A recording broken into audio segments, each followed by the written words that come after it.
Welcome to Sad Film Music Monday. I'm your host, Keitaro Harada. This episode is made possible by Charles C. Taylor and Samir Nikochevich Charitable Foundation. I'm Stephen Primatic. I'm principal percussionist with Savannah Philharmonic, and I've been there pretty much since its inception. The beginning was really to support the choral society, which didn't use a lot of percussion, so the first couple of concerts I didn't play, but pretty much from the first season on, I've been there. Are you a Savanian or are you from somewhere else? Originally from Northeast Pennsylvania, and I was teaching at a college in Bethlehem, Pennsylvania, which is a Moravian college, for about 5 years, when I got a phone call about the position down here. And in higher education, wherever the positions are, that's where you go. So I had no, connections. I didn't have, I wasn't married, no kids at the time, so it was much easier for me to move. So I just picked up and came down here, and that was in 1997. Wow. And tell me, why percussion? What got you started into playing percussion? My father was a band director for 39 years, trumpet player. I have an older brother who he started at age 3 on piano and trumpet, and then really wanted me to be a trumpet player because his dream was playing trumpet trios with his 2 sons. And I would hear none of it. I loved drums. And he made a deal with me. I was 5 years old. He said, if you do trumpet and piano for a year, then I'll let you do drums, but you have to do it and you have to be serious about it. 5 years old. I'm like, okay, I did it. I hated it at the time, but it was the best thing you could have done for me as a musician. I still play piano, but the last time I played trumpet was when I was in 8th grade. Band class had about 30 kids that wanted to play drums on desks. So I said, you know what? I think for band class, I'll play trumpet for this year. And that was the last time I touched it. But that's kind of how I just always loved percussion. It was always, I never felt I wanted to play anything else. Do you have a particular instrument in the percussion family that you associate yourself with? Not really. I mean, something I like to impart to my students is as a percussionist, you really want to be as versatile as possible so that you can be hired for any situation. I grew up first concentrating mostly on snare drum and drum set.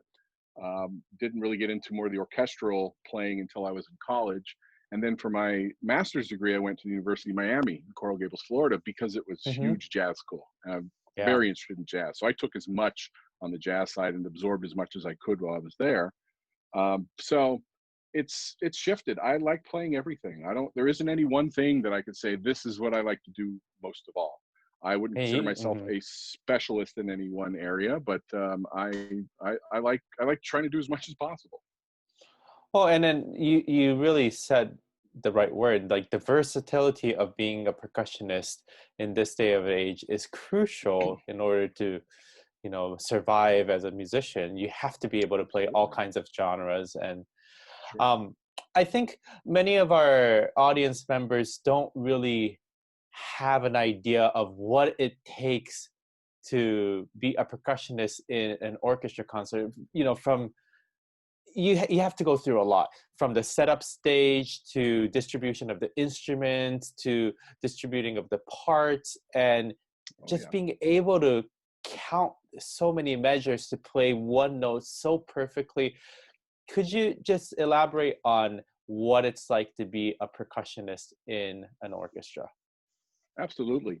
One thing, when I teach a pedagogy and repertoire class, part of what I do is try to get the students into situations to kind of mimic what it is to be a professional percussionist. And one of the things I tell them is that probably 85 to 90% of the time I spend preparing for an orchestra series, it's not at my instrument.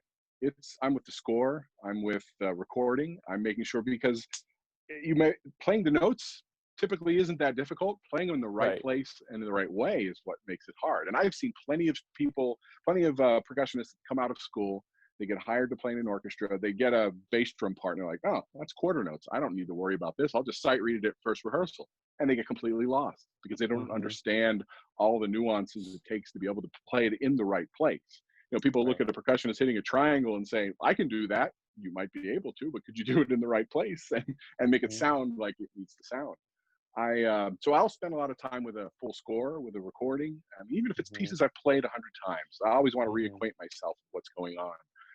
I often also do percussion scores of major orchestral works. A lot of the older pieces are written with each percussion part on a separate part. So a triangle player has a separate part and the bass drum player has a separate part. As a principal percussionist, when I have to do assignments, it's very nice to see everything laid out as one part. So I'll Yeah. spend time putting together, and it's also a performance part. So you can play from it. You don't just have to use it for the score study. So I think that's an important thing as well. Is you really get into knowing the music. You have a quarter note written for a cymbal. What does that mean? Is it really a quarter note? Older composers treated percussion as an attack, and that was it.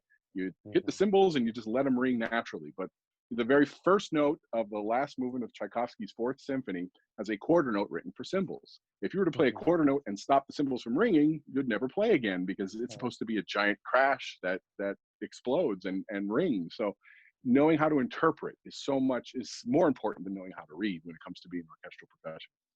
I'm always fascinated by orchestral percussion and also wind ensemble percussion in large ensemble because, it kind of ties into social distancing. From conductor to percussion is so far, like Oh yeah. so far. And there's, I give a downbeat, whether I give it with a hand or whether I give it with my baton. But as a percussionist, you have to calculate how much time when I hit this instrument, the sound bubble travels to the podium and to the audience. And you have to you have to calculate that ahead of time, because if you do it right with me, you're going to be late because of the distance. So and then I think a lot of times when you're in the audience watching a concert, everything's in sync and it's so beautiful, but the amount of concentration and just that millisecond that you're always sort of ahead. Tell us about that a little bit. Yeah, the thing is it's different for every hall, for every group, for every conductor. Hmm. A lot of conductors do not want the downbeat at the down part of their pattern. It's more on the way up. And I Right. think a lot of that is because of the fluid nature of the distances, and people in the front are going to play earlier than people in the back. So one of the things I cue off of, it might sound odd, is the French horns. French horns Hmm. are always a little bit ahead, I think, because they feel their bells are facing backwards and the sound has to come back around. So I try to very often play with the French horns. Sometimes you can't listen to the orchestra because you will be in the wrong Right. place. You have to just watch for that pattern and be with it. Hmm. And the thing is, if you're holding a pair of cymbals, if you're in the violin section and you come in early, you're one of 20 violins. Nobody's going to know it. If you're holding a pair of cymbals in your hand, you can't hide. So yeah, it No, is you can't. constantly adjusting.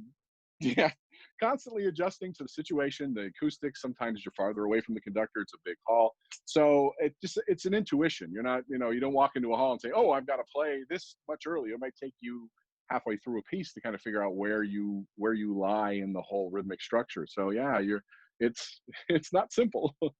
It's not simple, but it really takes a personality that has a lot of curiosity. For example, take a triangle, and a lot of times it just may seem so easy for someone who doesn't understand music or doesn't understand orchestra.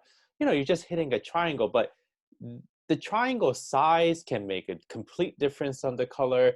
What you beat, the beater, the length, and the material is created and Yep. can make so many different colors. And in the rehearsal process, we go through that, and then sometimes this works for this moment, but 5 seconds later you need to change to a different instrument, a different triangle, and hit Absolutely. it with a different stick.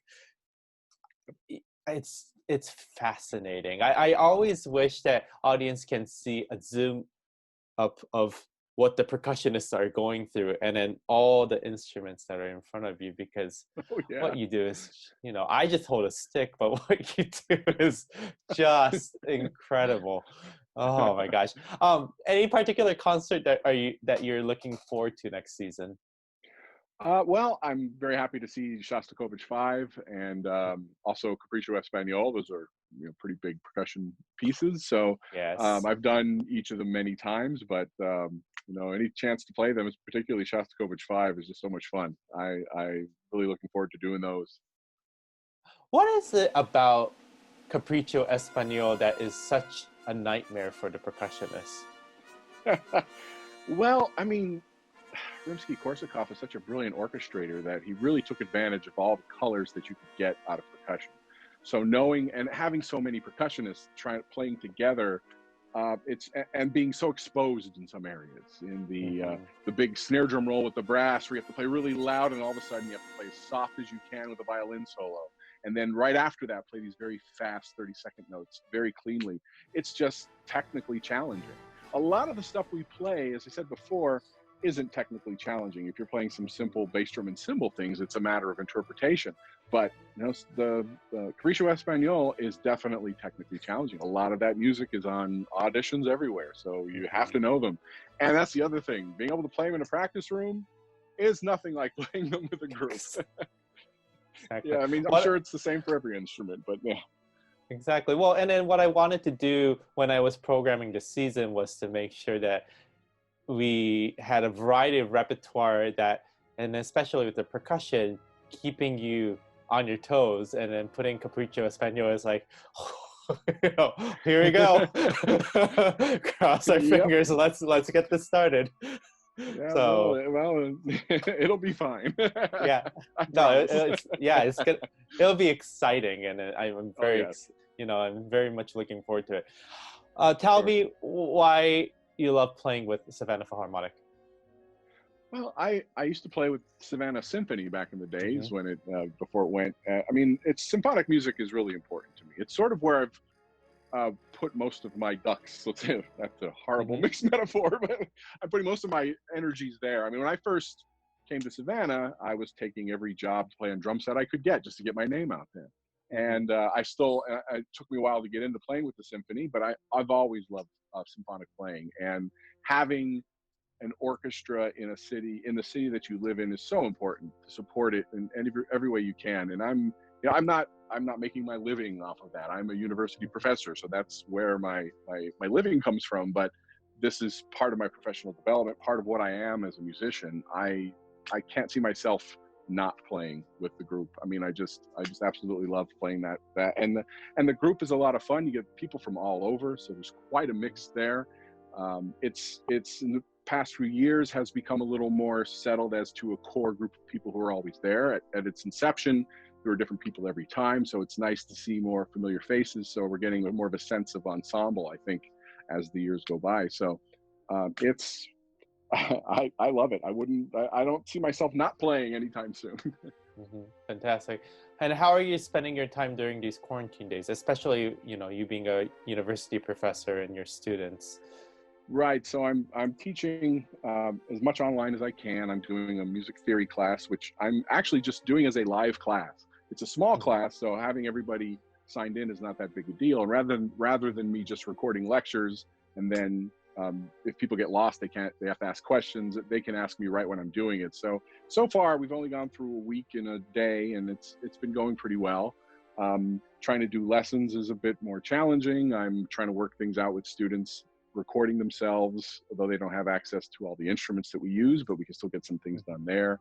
Of course, none of our ensembles can happen. I mean, I had a percussion ensemble and a contemporary jazz ensemble, so those concerts all have been canceled. So those nothing else will be happening with those this semester.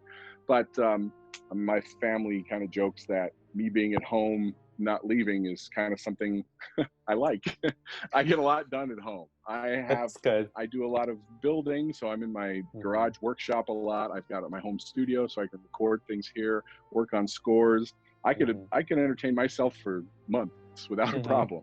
But my rest of my family are a little more stir crazy. But I'm not wanting for things to do. That's for sure. That's wonderful. Do you have any questions for me? I hear your wife's a tennis pro. Yes. My wife is as well. Oh, no way.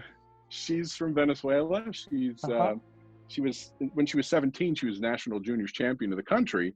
And she decided rather than pursuing the tour circuit, she wanted to get a degree and start a family. So she's a teaching pro now, but she's still very active in her playing. And, talking about how people are when they, how things come natural and it looks like it's effortless. And that's how she is with tennis. I mean, it's unbelievable. So I remember I'd heard about your wife being a tennis player. I said, got to get our wives together. Yeah. I think that would be great. We should make sure to once the season gets started back up, let's do that, and then we can be ball boys.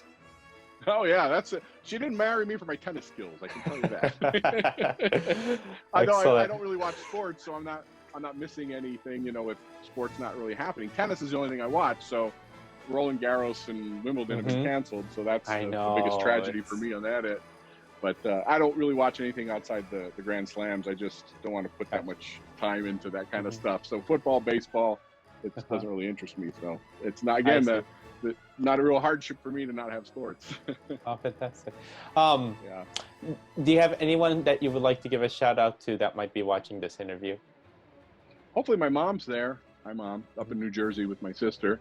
My family, definitely our chair sponsors, Nancy and Ken Larson, who've been chair sponsors for years. So it's wonderful to have that support. To get the support from the community is so important for any local organization, particularly in a symphony. And these days when symphonies are just folding left and right, to have Mhm. that support is really important. Right. Thank you so much for your time to do this interview, Steve. Thank you so much, Kay. Thank you for watching the interview. Please enjoy the Mendelssohn's Violin Concerto Second Movement performed by William Hagen and Savannah Philharmonic with guest conductor Samir Patel.